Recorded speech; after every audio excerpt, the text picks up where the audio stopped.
Beshem Ha'af, Ben Firwah Kodesh, Ha Elohim Echad. Di dalam nama Bapa dan Putra dan Roh Kudus, Alaihi Esa. Amin. Shalom, selamat pagi, Boker Tov. Kita melanjutkan bahasan tentang Torah yang keempat. Kita mempelajari genealogi langit dan bumi, genealogi monoteisme.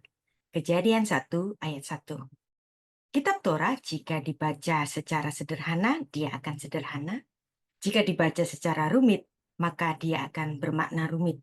Ada ungkapan Shiv'im Panim LaTorah, 70 Faces of Torah, bahwa kitab Torah memiliki 70 wajah. Ungkapan ini digunakan untuk menunjukkan macam-macam penafsiran-penafsiran Torah yang berbeda, dan juga cara pembacaan Torah yang berbeda-beda. Ditulis dalam Or HaChaim on Genesis, pasal 1 ayat 1. Orang Ibrani dalam membaca kitab suci tidak hanya menekankan pada kata-kata, tidak juga menekankan pada kalimat-kalimat saja, tetapi juga menekankan pada gugusan-gugusan huruf di dalam kitab suci, yang dikenal dengan letterisme naskah Ibrani. Ilmu-ilmu itu dikenal dengan gematria, notarikon, dan temurah, yang sudah kita bahas pada serial Torah yang pertama. Satu ayat kitab Torah dapat dibaca dalam berbagai segi, juga aplikasi pengajaran hukum Torah yang dapat meliputi bermacam-macam aspek kehidupan. Ada ungkapan yang menyatakan, berputar-putarlah pada kitab Torah. Karena segala urusan ada di dalamnya. Hapokbah, vehapokbah, dekolabah, ubah teheshe. Berbalik-baliklah di dalamnya, di dalam kitab Torah itu, dan berputar-putarlah di dalamnya. Maka segala perkara ada di dalamnya, dan di dalamnya engkau akan memiliki wahyu kehidupan. Bamidbar 13 ayat yang ke-15 atau Pirkei Avot 5 ayat 22. Kitab Torah adalah sebuah karya seni yang ditulis dan diilhamkan oleh Tuhan melalui Musa, Moshe Rabbeinu. Karena ia diilhamkan oleh Roh Kudus dan yang menulis adalah seorang filsuf terbesar sepanjang zaman, dalam beberapa bahasan ini kita akan berputar-putar dahulu pada ayat yang pertama dalam kitab Torah yang kelihatannya sederhana, namun kaya dengan makna. Anda tidak akan mengalami keindahan kitab Torah ini jika Anda hanya membaca Alkitab dalam bahasa terjemahannya saja, baik itu bahasa Indonesia maupun bahasa Inggrisnya. Kita harus membacanya di dalam bahasa asli Ibrani dan juga perhatian terhadap setiap kode-kode huruf Ibrani yang memiliki kekayaan makna yang luar biasa dan yang memiliki dasar filosofis yang mendalam. Kita baca Kejadian 1 ayat 1. Pada mulanya, Allah menciptakan langit dan bumi. In the beginning, God created the heaven and earth. Naskah bahasa asli Ibraninya, Bereshit bara Elohim et hashamayim ve'et haaretz. Kitab Kejadian, bahasa Ibraninya Bereshit. Dan ini adalah kata pertama kitab suci Torah. Tentu saja kata Bereshit bukan kata biasa. Kata Bereshit ini sangat spesial. Kata Bereshit, aksara awalnya adalah bet. Nilai gematrianya adalah 2, memberikan resonansi adanya 2 alam di alam semesta ini, yaitu langit dan bumi. Aksara bet dalam paleo huruf piktogram Hebrew digambarkan dengan rumah, bait. Perhatikan bahwa Kejadian 1 ayat 1 membicarakan bola dunia di alam semesta ini sebagai rumah, bait bagi manusia yang tinggal di dalamnya. Aksara bet dalam aksara Ibrani klasik menampakkan adanya 2 jenis alam, yaitu alamnya Elohim dan para malaikat di kekekalan, yaitu tempat Elohim bertahta, tempat Allah yang tak terselami, yang metafisik. Dan kemudian ada alam bagi manusia di alam semesta ini, yaitu kosmos, alam semesta yang terselami, yang fisik. Allah menciptakan kosmos, dunia ini dengan segala keindahannya. Anda tahu kata kosmetik berasal dari kata Yunani kosmos ini. Kita baca bersama-sama kata Bereshit yang diterjemahkan di dalam bahasa Inggris in the beginning. Namun sesungguhnya kata Bereshit arti harfiahnya in a beginning. Apa bedanya antara in the beginning dan in a beginning? Ini akan sangat berbeda di dalam wawasan Ibraninya. Kejadian 1 ayat 1. Pada mulanya Allah menciptakan langit dan bumi. In the beginning, God created the heaven and earth. Naskah Ibraninya, Bereshit, arti harfiahnya in a beginning. Bereshit bara Elohim et hashamayim ve'et haaretz. Kata pertama dari Alkitab Bereshit telah mengalami loss in translation sejak terjemahan pertama oleh Sin Jerome dalam kitab Latin Vulgata, yaitu pada akhir abad keempat, dan juga mengalami loss in translation dalam bahasa Inggrisnya pada sekitar tahun 1380 oleh John Wycliffe. Apa masalahnya dengan terjemahan bahasa Inggris ini? Masalahnya adalah bahwa kata pertama Bereshit telah diterjemahkan sebagai in the beginning. Jika maknanya seperti itu, maka nikut pertama bukan seva, tetapi menggunakan kamats atau patah. Sehingga kata atau pengucapannya berubah menjadi Bareshit. Perhatikan, pada Kejadian 1 ayat 1 ini, orang Ibrani tidak membacanya dengan Bareshit, tetapi membacanya dengan Bereshit.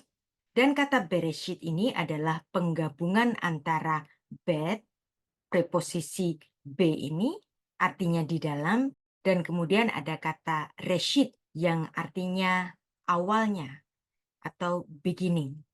Maka terjemahan yang benar untuk kata Bereshit adalah in a beginning. Lalu apa bedanya dengan in the beginning? Kalau in the beginning, maka kata Ibraninya adalah Bareshit. Ini adalah penggabungan antara preposisi be dan hareshit, sehingga Bareshit diterjemahkan dengan in the beginning. Jadi demikianlah kata pertama dalam Alkitab, Bereshit, telah mengalami loss in translation di dalam bahasa Inggrisnya.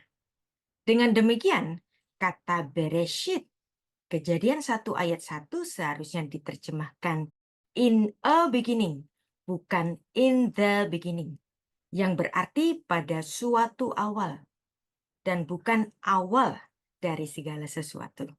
Hal ini dapat kita terima dengan logika, karena memang sebenarnya apa yang ditulis di dalam Kejadian 1 ayat 1 sebenarnya bukan awal dari segala sesuatu. Allah sendirilah awal dari segala sesuatu. Demikian yang disaksikan di dalam Yesaya 44 ayat 6. Koh Amar Adonai, Melek Israel, Vego Alo Adonai Sevaot, Ani Rishon, Va'ani Acharon, Umi Baladai, En Elohim. Beginilah firman Tuhan, Allah dan penebus Israel, Tuhan semesta alam, akulah yang terdahulu dan akulah yang terkemudian. Tidak ada Allah selain daripadaku. Demikianlah kesulitan menerjemahkan kata Bereshit telah diakui sejak sebelum abad pertengahan dan menarik perhatian dari seorang ahli Taurat yaitu Ibnu Esra dan Rashi, Rabbi Shelomo ben Yisahi, yang masing-masing menjelaskan bahwa kata Bereshit tidak merujuk kepada awal yang mutlak dari segala sesuatu, tetapi harus dipahami sebagai pernyataan tentang kapan Allah menciptakan dunianya manusia. Kedua ahli Taurat Ibnu Esra dan Rashi ini memberikan analisis gramatikal pada ayat pertama Kejadian bahwa ayat ini menjabat sebagai klausa preposisional. Dan oleh karenanya kita harus membaca ketika Allah mulai menciptakan atau pada awal Allah menciptakan. Terhadap cara pembacaan, yaitu perbedaan Bereshit dan Bareshit, barangkali Anda akan menyanggahnya. Sebab Taurat ditulis dengan tidak menggunakan nikut.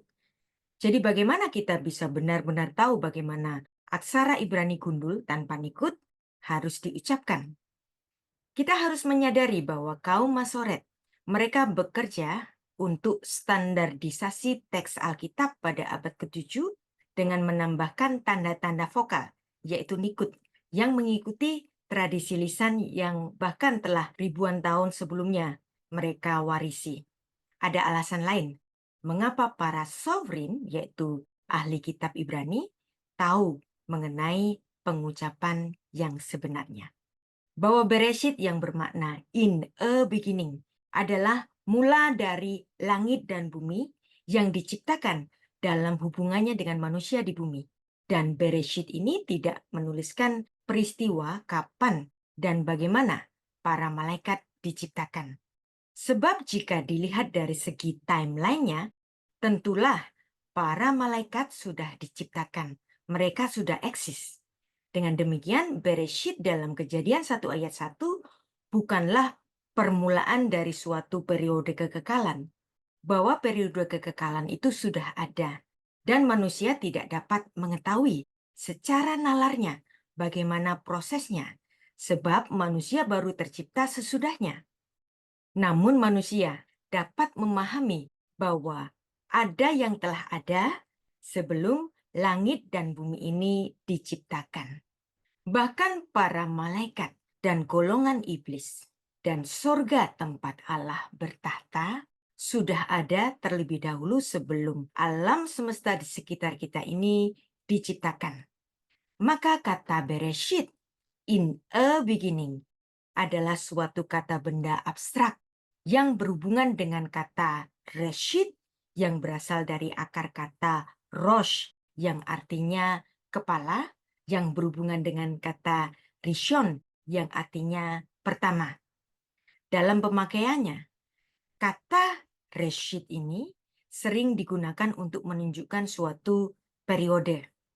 Periode yang bersifat temporer atau sementara, misalnya dari awal sampai akhir tahun, yang ditulis dalam Ulangan 11 ayat 12. Eretz asher Adonai Elohecha doresh ota, tamid einei Adonai Elohecha bah, mereshit hasyana ve'at acharit syana. Suatu negeri yang dipelihara oleh Tuhan Allahmu, mata Tuhan Allahmu tetap mengawasinya dari awal sampai akhir tahun. Perhatikan di sini ada kata reshit. Dan bandingkan dengan kata reshit yang menunjuk pada permulaan pemerintahan dalam Yeremia 26 ayat 1. Bereshit mamlechut Yehoyakim ben Yoshiyahu melek Yehuda hayahadafar haze me'et Adonai lemor. Pada permulaan pemerintahan Joyakim, anak Yosia Raja Yehuda, datanglah firman ini dari Tuhan, bunyinya, dalam konteks Kejadian 1 ayat 1, kata reshit menunjukkan permulaan waktu itu sendiri, tetapi bukan permulaan dari suatu periode kekekalan. Bandingkan dengan Yesaya 40 ayat 21. Halo tedu, halo tishma'u, halo yugat, meros lachem, halo hafinotem, mosdot haaretz. Tidakkah kamu tahu? Tidakkah kamu dengar? Tidakkah diberitahukan kepadamu dari mulanya? Meros, tidakkah kamu mengerti dari sejak bumi diletakkan? Kita baca Yesaya 41 ayat 4 yang memberikan pujian kepada Allah yang menjadi awal dari segala sesuatu. Mi fa'al ve'asah kore hadorot merosh ani Adonai rishon ve'et acharonim anihu. Siapakah yang melakukan dan mengerjakan semuanya itu? Dia yang dari dahulu memanggil, bangkit keturunan-keturunan. Aku Tuhan yang terdahulu, dan bagi mereka yang terkemudian, aku tetap Dia juga.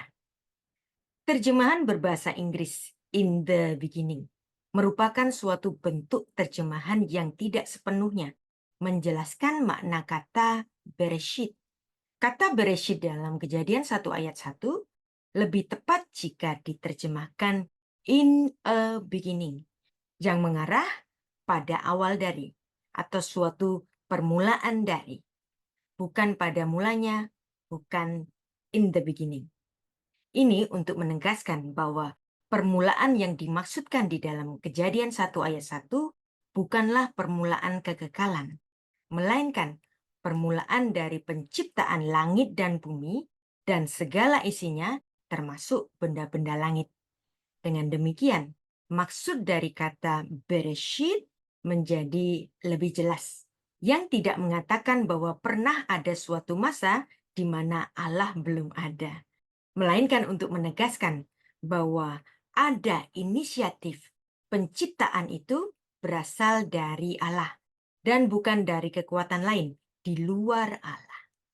Maka Kejadian 1 ayat 1 menjadi dasar dari kepercayaan monoteisme. Dan perlu juga dipahami bahwa Kejadian pasal 1 ini, meski memerincikan peristiwa penciptaan alam semesta dan isinya, namun perlu dipahami bahwa kitab ini ditulis bukan untuk memerincikan penciptaan itu secara detail, secara sains. Karena Kejadian pasal 1 sebenarnya ditulis dengan bahasa syair, seperti sebuah nyanyian pujian. Jadi bukan seperti suatu narasi ilmiah maupun suatu kronologi penciptaan seperti seorang wartawan sedang menulis berita. Sebab jika kitab ini hendak menciptakan secara teknis penciptaannya, mungkin kata pertamanya akan tertulis Barishona, at first, pertama-tama. Gambar ini adalah sebuah ilustrasi saja untuk memudahkan kita menalar ayat Alkitab. Gambar ini untuk menjelaskan makna Bereshit, in a beginning, yang dimaksud di dalam Alkitab kita, bahwa Allah telah eksis sejak kekekalan. Ia menciptakan alam semesta. Apa yang bisa dilihat oleh manusia, bisa terjangkau oleh mata, dan apa yang bisa terjangkau oleh kamera buatan manusia, sebenarnya semuanya hanyalah seperti sesuatu yang ada di dalam gelas yang ada di dalam genggaman tangan Allah. Bahwa begitu besarnya Allah tak terjangkau oleh pengetahuan manusia yang ada di dalam keterbatasannya di alam semesta ini, yang hanya sebenarnya seperti genggaman gelas di jari Allah.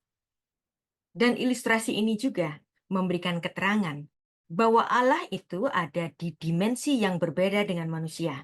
Dia bertahta pada dimensi kekekalan. Dan di dalam kekekalan, Allah tidak sendirian di sorga. Di sana ada para malaikat, ada makhluk-makhluk sorgawi, dan tentu saja ada komunikasi di sana. Jadi, jika kita membaca Kejadian 1 ayat 1 sebagai in a beginning, dalam awalnya Allah menciptakan, pada awalnya ketika Allah menciptakan langit dan bumi ini. Hal ini akan memberitahu kepada kita tentang proses penciptaan bumi dan sekitarnya yang alkitabiah, yang ditulis oleh Moshe Rabenu di dalam keterbatasan manusia yang terbatas di lingkup dimensi di dalam gelas itu. Bahwa before the beginning of the sky and the earth, ada being yang maha kuasa. Dia adalah Elohim. Dia adalah Allah yang berada di dalam dimensi kekekalan, yang berbeda dengan dimensi ragawi fisik yang ada di dalam gelas, di dalam ilustrasi ini. Dan Allah menciptakan alam semesta ini, ditulis dalam bahasa Ibrani bara, dengan firman-Nya di dalam eksistensi kekekalannya. Kita melihat bahwa di dalam Kejadian 1 ayat 1 menggunakan verba atau kata kerja bara, yang arti harfiahnya adalah dia, singular, telah menciptakan. Kata bara hanya 5 kali dituliskan Pertama dalam Kejadian 1 ayat 1, kedua di ayat 21, merujuk pada penciptaan hewan dengan kata nefesh, dan juga pada ayat ke-27 ketika Allah menciptakan manusia dengan neshama.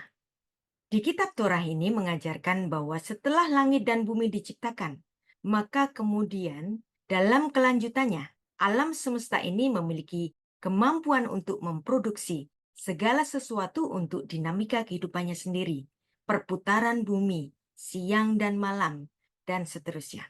Setelah penciptaan ini, tidak ada kreasi lanjut yang diperlukan, kecuali hewan dan manusia, yang keduanya memiliki nyawa, dan keduanya dapat berprokreasi, dan mereka berkembang biak.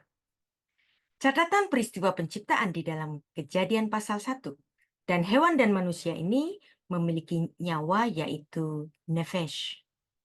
Catatan peristiwa penciptaan di dalam Kejadian pasal 1 hanya menjelaskan penciptaan langit dan bumi yang kemudian mengarah kepada kemunculan penciptaan manusia, dan bagaimana manusia yang dimulai dari Adam dan istrinya, yang adalah keturunan mereka, mengisi dunianya Adam.